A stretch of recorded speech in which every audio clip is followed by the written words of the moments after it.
শোল মাছের বাচ্চা দিয়ে এগুলো দিয়ে আর এই কই মাছগুলো দিয়ে কিন্তু তিতোটা আমি করব। নমস্কার বন্ধুরা, আপনারা কেমন আছেন? শুভ সকাল। আমার জ্যোৎস্না ইউটিউব চ্যানেলে আপনাদের সকলকে জানাই স্বাগত। দেখুন আজকের কিন্তু একদম নতুন টপিকের ভিডিও নিয়ে আসছি আপনাদের সামনে। আপনারা পুরোপুরি দেখুন, দেখলে বুঝতে পারবেন। এখন আমি কিন্তু সব কিন্তু রেডি করেই বসে গিয়েছি। হাঁড়িতে কিন্তু আমি সোনামাদের জন্য খুদ আর লবণটা দিয়ে দিয়েছি।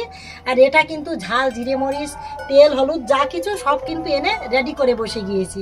তা দেখুন গাইজ, আজকের কিন্তু নতুন সবজি দিয়ে নতুন মাছ রান্না হবে। আজকের কিন্তু এই ভেন্ডিটা আমি কুটে নিয়েছি। এই ভেন্ডিটা দিয়ে আর আলু দিয়ে কিন্তু ঝোল করব।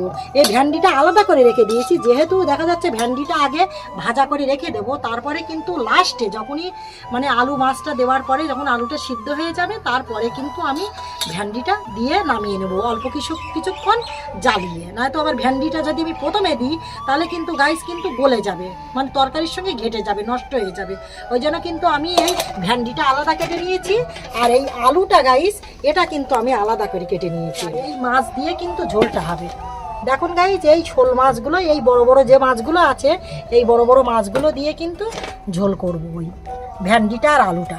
আর এটা কিন্তু গাইস এটা কেটে নিয়েছি, এটা উচ্ছে আর আলু কিন্তু কেটে নিয়েছি। এটা তিতো করব। আমার খোকার বাবা একটু তিতো খেতে ভালোবাসে, আপনারা তো জানেন, আপনাদের সঙ্গে সবসময় আমি বলি, কেননা যেহেতু আমার খোকার বাবা একটু উচ্ছে খেতে ভালোবাসে, ওই জন্যই তিতোটা কেটে নিয়েছি। এই ছোট ছোট মাছ দিয়ে, এই কই মাছ দিয়ে, আর এগুলো কিন্তু শোল মাছের বাচ্চা, একটু শোল মাছ আছে, এই শোল মাছের বাচ্চা দিয়ে এগুলো দিয়ে আর এই কই মাছগুলো দিয়ে কিন্তু তিতোটা আমি করব। তা গাইস দেখুন, আমি কিন্তু সব কিন্তু কাটা কোটা বাছা রেডি করে কিন্তু বসে গিয়েছি। এটা কিন্তু লঙ্কাটা আর পেঁয়াজটা কিন্তু কেটে নিয়েছি এটা। তা গাইস উনুনের ধারে কিন্তু আমি বসে গিয়েছি। এই মাটির উনুনে কিন্তু সর্ষের কাঠ দিয়ে কিন্তু রান্নাটা হবে আজকের কিন্তু সকালবেলা ঘুম থেকে উঠে কাজ করছি আর মনে মনে চিন্তা করছি আজকে তো নতুন সবজি রান্না করবো, ভেন্ডি। ওই জন্য কিন্তু একটু বন্ধুদের সঙ্গে একটু শেয়ার করি, একটু খুবই ভালো লাগবে। সংসারের যাবতীয় যা কিছু করি না কেন, যত কাজ করি না কেন আপনাদের সঙ্গে একটু শেয়ার করি। প্রতিদিন যে রান্নাটা করি সেই প্রতিদিনই রান্না কিন্তু আপনাদের সঙ্গে একটু শেয়ার করি বলি। তা গাইজ দেখুন, আমি সব কিছু কিন্তু রেডি করে কিন্তু বসে গিয়েছি। জলের পটটাও কিন্তু এনে বসে গিয়েছি, কেননা যেহেতু জল তো অবশ্যই লাগবে তরকারি রান্না করতে গিয়ে।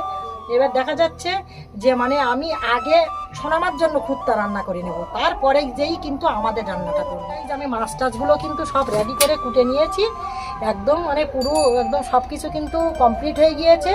এই কই মাছ এগুলো, আর এই তিতোর জন্য কুটে নিয়েছি ছোট ছোট মাছ, আর এই তিতোটা কুটে নিয়েছি উচ্ছে আলু এইটা, আর এই ভেন্ডিটা কুটে নিয়েছি, এটা ভেন্ডিটা কুটে নিয়েছি, এটা আলু কুটে নিয়েছি, এটা লঙ্কা পেস্ট কেটে নিয়েছি। সব কিছু কিন্তু রেডি করে কিন্তু বসে গিয়েছি। এইবার শুধু উনুনটা জ্বাললে কিন্তু হয়ে যায়। তা গাইস মেলা কিছু বলবো না। ভিডিওটি যদি ভালো লেগে থাকে অবশ্যই লাইক কমেন্ট শেয়ার করবেন। পরবর্তী ভিডিও অবশ্যই দেখা হবে।